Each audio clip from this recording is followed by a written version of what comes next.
열린교회 성도 여러분 안녕하세요. 오늘 동영상 강의는 성경 이야기 중에서 정복시대에 대해서 함께 말씀 나누고자 합니다. 이 정복시대는 대부분 여호수아서에 나와 있고 여호수아를 중심으로 일어나는 일입니다. 먼저 우리가 생각해 보기를 원하는 것은 여호수아가 지도자가 되어 정복시대를 열기 바로 직전에 어떤 일이 있었는지 잠시 살펴보기를 원하는데, 그때 아직은 모세가 지도자로 있을 때에 이스라엘 백성이 요단강의 동편을 얻게 되는 그러한 일이 있습니다. 먼저 전쟁을 좀 치루어서 요단강 동편 땅을, 원래는 계획이 없었는데 요단강 동편 땅을 이제 얻게 됩니다. 그 이유가 무엇이냐면, 모세가 이스라엘 백성들을 이끌고 왕의 대로라고 하는 아주 크고 좋은 길을 가려고 하는데, 그 주변에 있는 지파들이, 족속들이 그 길을 지나지 못하게 막았습니다. 그래서 어쩔 수 없이 요단강까지 가야 되기 때문에 모세는 이스라엘 백성들과 함께 전쟁을 통해서 요단강 동편 땅을 차지하게 됩니다. 이때 므낫세의 반지파, 그리고 갓지파, 루벤 지파가 그 땅을 살펴보니까 자기들하고 너무 잘 맞는 거예요. 그들은 가축이 많아서 넓은 땅이 필요했는데 그 땅이 너무나도 마음에 들어서 모세에게 이 땅을 달라고 이야기를 합니다. 처음에 모세는 탐탁지 않게 생각했습니다. 이제 전쟁하러 나가는데 땅을 달라고 하니까 그랬겠죠. 하지만 생각을 해보니까 그들의 말도 일리가 있어서 모세가 조건을 하나 겁니다. 싸울 수 있는 남자들이 전쟁을 끝까지 함께 동참한 후에 정복 전쟁이 끝나면 다시 돌아오는 조건으로 그 땅을 미리 분배를 해줍니다. 그래서 므낫세 반지파, 갓지파, 그리고 루벤 지파가 요단강 동편을 먼저 차지하게 됩니다. 이제 본격적으로 여호수아가 지도자가 되어서 이스라엘 백성을 지도합니다. 하나님은 여호수아를 부르셔서 그에게 약속하십니다. 여호수아서 1장 5절에 보면 너의 평생에 능히 당할 자 없으리니 내가 모세와 함께 있었던 것 같이 너와 함께 있을 것임이라. 하나님은 두려움에 떨고 있는 여호수아를 격려하시고 두려워하지 말라, 놀라지 말라, 내가 너와 함께 하겠다고 약속을 하셨고, 모세와 함께 했던 것처럼 너와 함께 하겠다는 언약을 하시며 여호수아를 지도자로 세우셨습니다. 지도자가 된 여호수아는 여리고성에 정탐꾼을 보내죠. 정탐꾼 2명을 보내는데 정탐꾼이 그곳에서 확인한 것이 있습니다. 성경에 보면 군사가 몇 명이고 무기가 뭐가 있고 이걸 확인한 것이 아니라 그들은 이스라엘로 인하여 간담이 서늘해져 있다는 것을 확인합니다. 이게 간담이 녹아 있었다는 거예요. 이미 전쟁하고 싶지 않은 마음이 그들 가운데 있었다는 거예요. 두려워하고 있었다는 것입니다. 이때 성벽에 살고 있던 롯이 정탐꾼을 도왔고 정복할 때 그래서 롯과 그 가족은 구원받는 그런 사건이 일어나죠. 자, 정탐을 한 후에 이스라엘 백성은 요단강을 건너게 됩니다. 여러분, 저는 아직 요단강을 가보지 않았는데 많은 분들이 요단강 가보면 좀 실망한다고 그래요. 왜 그러냐면 요단강 물이 우리나라의 무슨 한강처럼 이렇게 깊고 넓은 것이 아니라 건기에 가면은 무릎 정도밖에 오지 않는 개울처럼 보이기 때문인데, 여호수아와 이스라엘 백성이 요단강을 건너는 때는 언제냐면 물이 범람할 때입니다. 성경에 보면 그때 헐몬산에서 눈이 녹아내려서 물이 범람할 그때에 요단강을 건너게 되었는데, 이스라엘 백성 입장에서는 시간이 좀 지나서 물이 좀 잦아들면 건너가면 되겠지라는 생각을 할 수도 있었지만, 하나님은 이때 그들의 믿음을 시험하시고자 제사장에게 언약궤를 메고 요단강을 건너가게 하십니다. 그래서 제사장들은 언약궤를 맨 상태로 물이 범람하고 있는 요단강에 발을 디딥니다. 정말로 엄청난 믿음이 필요한 일이겠죠. 그때 요단강 물이 말라서 하나님이 이스라엘 백성을 건너게 하십니다. 여러분, 이스라엘 백성이 홍해를 건널 때는 하나님이 어떻게 건너게 하셨나요? 모세가 지팡이로 홍해를 갈랐습니다. 갈랐을 때 이스라엘 백성들이 그 마른 땅을 건너가게 하셨는데 좀 상황이 바뀌었어요. 40년 지난 다음에 이스라엘 백성들은 광야에서 하나님을 경험했습니다. 성장했습니다. 이제 여호수아가 지팡이를 들어서 요단강을 때려서 요단강을 이제 가르는 그러한 일이 아니라 이스라엘 백성의 제사장이 직접 언약궤를 메고 믿음으로 요단강을 건너게 하십니다. 하나님도 우리에게 똑같은 걸 요구하세요.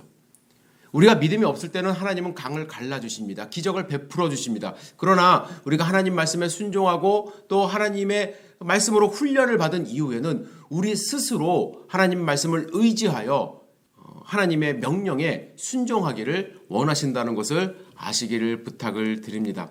이스라엘 백성들은 요단강을 건넌 후에 가나안 땅에서 할례 예식을 갖습니다. 광야에서 살 때는 그들이 언제 이동을 해야 될지 모르는 상황 가운데 있었기 때문에 이 할례 예식을 할 수가 없었습니다. 그러나 하나님은 그들이 이방 사람들과 구별되기를 원하셔서 할례 예식을 치르게 하셨고, 또한 하나님이 그들을 애굽 땅에서 인도해 내신 분이라는 것을 기억하기 위해서 유월절을 지키게 하셨습니다. 할례 예식을 통해서 이방 사람들과 구별됨을 기억을 하고 또 유월절을 통해서 하나님이 우리를 인도하셨다는 것을 기억하기를 원하신 것입니다. 그리고 이스라엘 백성이 가나안 땅에 들어가서 그 땅에서 나는 곡식들을 섭취하게 될 때부터 이 만나가 끊겨졌습니다. 그래서 만나는 광야 생활을 하는 이스라엘 백성들에게 하나님의 인도하심과 하나님의 축복의 상징이 되었던 것입니다. 자, 이제 이렇게 정복 전쟁에 대한 준비를 마무리했습니다. 정복 전쟁의 준비, 여러분들 같으면 무엇을 하겠습니까? 저 같으면 군사 훈련을 할 것 같아요. 그리고 많은 무기를 만들 것 같습니다. 그런데 성경에는 그런 말씀이 하나도 없습니다. 그들이 한 것은 더욱더 하나님께 구별된 하나님의 백성이 되고자 노력한 것이고, 하나님이 어떻게 그들을 인도하셨는지 기억하는 절기를 지킨 것입니다. 우리에게 많은 것을 시사합니다. 우리가 세상 가운데서 영적인 전쟁을 할 때 우리가 많은 것을 준비하는 것도 중요하지만 무엇보다도 하나님을 기억하고 하나님께 향한 나의 믿음을 더욱더 키우는 영적인 성장이 더 필요하다는 것을 말씀하십니다. 이제 이스라엘 백성들은 여리고성을 정복하게 됩니다. 여러분, 여리고성은 어떤 성일까요? 여리고성은 기원전 약 5,000년 전 이상 된 그 전부터 사람이 살던 곳이라고 알려져 있습니다. 그래서 역사와 전통이 있는 그러한 성이고요. 성벽만 해도 아까 제가 룻이 어디에 살았다고 말씀을 드렸죠? 성벽에 살고 있었습니다. 성벽에 사람이 살려면 그만큼 공간이 있어야 되는데 그 정도로 두꺼운 성벽을 갖고 있었습니다. 그리고 여리고성이 이스라엘 백성들이 온다는 소식을 듣고 두려워서 성문을 닫았습니다. 그 이야기는 그 안에서 자급자족이 가능하다는 이야기예요. 그만큼 여리고성은 클 뿐만 아니라 경제적인 능력도 있었다는 것이죠. 그리고 이스라엘 백성은 40년 동안 광야 생활을 했기 때문에 이 여리고성과 같은 성을 어떻게 정복해야 될지 성경에 보면은 정말 어떻게 싸워야 될지에 대한 이야기는 나오지 않습니다. 그런데 하나님이 그들에게 명령하시는 것이 있죠. 어떻게 정복하라고 하셨냐면 하루에 한 바퀴씩 6일 동안 돌라고 말씀합니다. 그리고 마지막 7일째 되는 날에 7바퀴를 도는데 마지막 7바퀴를 돌고 나서 나팔을 불면 소리를 지르라고 말씀합니다. 그러면 그 성이 무너지리라고 약속을 하십니다. 어떻게 보면 이게 과연 가능한 일인가? 우리 그렇게 생각을 하지 않습니까? 그런데 하나님은 사실은 이렇게 하지 않아도 이스라엘 백성에게 여리고성을 그냥 주실 수도 있는 분이에요. 그렇지 않나요? 뭐 지진을 나게 하신다든지 그 안에 전염병이 돌게 하신다든지 뭐 자연재해가 일어나서 이스라엘 백성이 그냥 수고하지 않고 그 성을 차지할 수 있도록 하실 수 있는 분인데 왜 이스라엘 백성에게 이런 명령을 하셨을까? 하나님은 보기를 원하셨어요. 그들이 전쟁하고 싸우고 승리하는 것도 중요하지만 그 전에 이스라엘 백성의 믿음의 상태가 어떤지를 보기를 원하신 겁니다. 그래서 하나님은 순종하고 또 다 같이 한 마음으로 움직이는 백성이 되었는가를 보기를 원하셔서 이러한 명령을 주신 거예요. 여러분 생각해 보세요. 60만 명입니다. 군사만. 그 많은 사람들이 성을 하루에 한 바퀴만 돌아요. 저에게 만약에 그런 명령을 여호수아가 준다면 저는 좀 의심도 할 것 같고요. 좀 투덜댈 수도 있을 것 같아요. 뭐 이런 일을 시키나? 라고요. 그런데 이스라엘 백성에게 여호수아가 명령한 것이 있습니다. 절대로 입 밖으로 소리내지 마라. 침묵 가운데 돌라고 이야기를 했습니다. 이스라엘 백성은 하루 이틀 돌면서 불만이 있었을 수도 있지만 6일째 돌고 또 7일째는 7바퀴를 돌면서 모두가 같은 마음을 가지며 하나님께 간구하는 모습이 있었다고 저는 생각을 합니다. 그래서 여리고성을 정복하고 또 그 안에서 롯을 구해내는 그러한 일이 있습니다. 이제 두 번째 성 아이성을 정복하는 장면이 성경에 나오는데 근데 애석하게도 아이성에서의 전쟁은 첫 번째는 패배를 합니다.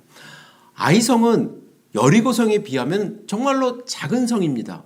그럼에도 불구하고 아이성에서 패배를 하는데 거기에는 두 가지 요인이 있습니다. 첫째는 아간의 범죄입니다.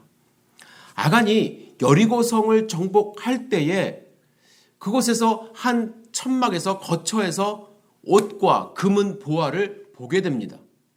거기에 아간은 마음이 뺏겨서 그것을 하나님께 바쳐야만 했음에도 불구하고 자기 거처 밑에 숨겨놓게 됩니다. 하나님은 그의 불순종을 보시고 그것이 이스라엘 전체의 불순종이라고 생각을 하셨습니다. 하나님은 아이성에서 패배할 수 있도록 그냥 냅두셨어요.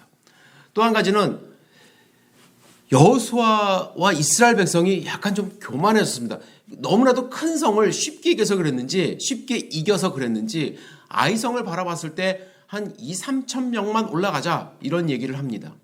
그래서 그들은 많은 숫자가 쉬고 적은 숫자가 올라갔을 때 그들에게 대패를 하고 쫓겨오는 그러한 경험을 하게 되죠. 아이성에서 패배한 후에 여호수아는 하나님께 기도합니다. 그때 하나님이 아간의 범죄를 말씀을 하셔서 아간을 찾아내게 하시고 아간을 심판하게 하셨습니다. 그 이후에 다시 정비하여 아이성을 정복하게 됩니다.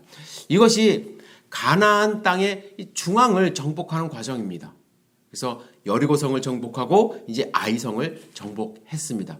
이제 남은 땅은 남쪽과 북쪽인데 이때 이미 가나안 전체에 이스라엘 백성에 대한 소문이 났습니다. 소문이 나니까 어떤 일이 벌어졌냐면 기브온이라는 사람들이 머리를 씁니다. 그들은 숫자가 적은 사람들이었는데 가만히 있다가는 그들도 이스라엘 손에 의해서 전멸당하게 생겼습니다. 그래서 그들이 알아보니까 이스라엘 사람들은 멀리서 온 사람들은 죽이지 않는다. 가나안 땅에 살고 있는 사람들하고만 전쟁하고 그들을 죽인다는 정보를 얻게 돼서 그들은 무장을 하는 것이 아니라 그들은 변장을 합니다.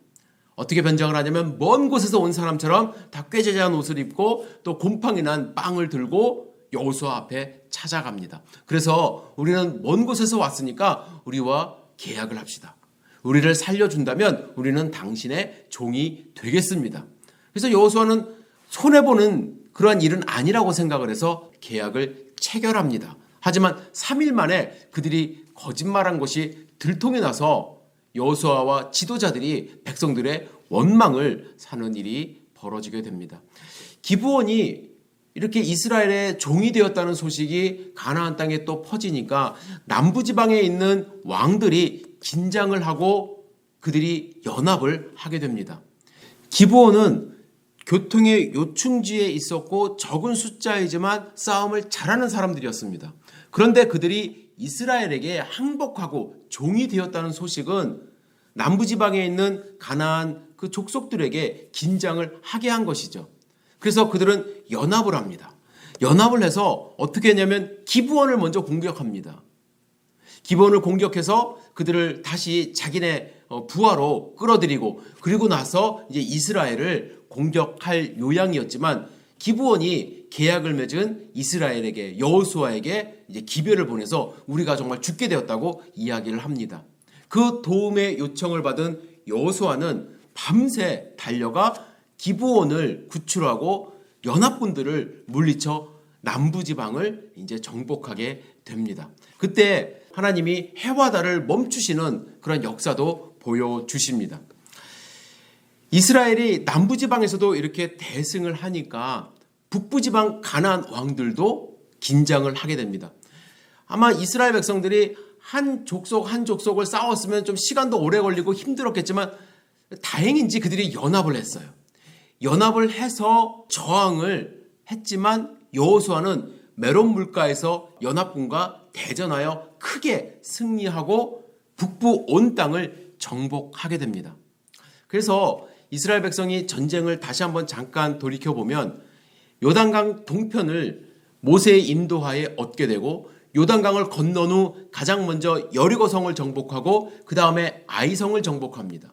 그리고 나서 기브온 지파가 이스라엘과 계약을 체결한 후에 남부에 있는 가나안 땅을 정복하게 되고 그 후에 북부에 있는 가나안 땅을 정복하게 되는 것이죠. 제가 지금 이스라엘 백성의 이 정복하는 과정을 짧게 요약해서 말씀드려서 이게 뭐 1, 2년 안에 일어난 일인가 라는 생각을 하실 수도 있지만 지금처럼 군사를 빨리 정비해서 무기를 어느 공장에서 만들어서 이렇게 보급을 하고 그런 상황이 아니라 한번 전쟁을 하고 나면 쉬었다가 또 보충을 하고 그러고 나서 또 전쟁을 하고 또 걸어서 다 이동을 해야 되기 때문에 이 정복 전쟁에 걸린 시간이 16년이라는 시간이 걸렸습니다.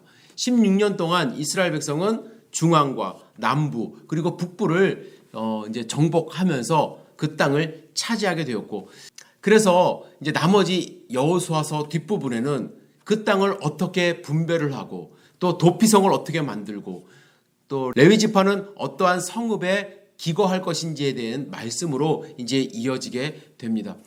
근데 물론 우리가 알아야 될 것이 있습니다. 이 정복 전쟁을 통해서 하나님은 가나안 백성을 가나안 땅 민족을 다 멸절하라고 하셨어요. 그런데 여호수아가 하나님의 명령을 따라서 열심히 전쟁을 했지만 모두를 멸절하지는 못했습니다. 가나안 땅에 잔당들이 남아 있었습니다. 또 이들은 계속해서 가나안 땅에 남아 있으면서 이스라엘 백성에게 악 영향을 계속 후대에 주게 됩니다.